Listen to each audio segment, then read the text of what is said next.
হরে কৃষ্ণা। আজ শুভ অক্ষয় দ্বিতীয়া। তার মাহাত্ম্য কি চলুন জেনে নেওয়া যাক।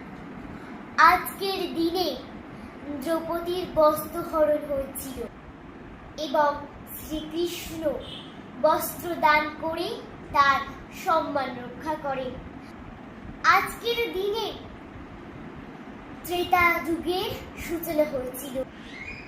আজকের দিনে সত্য যুগেরও সূচনা হয়েছিল।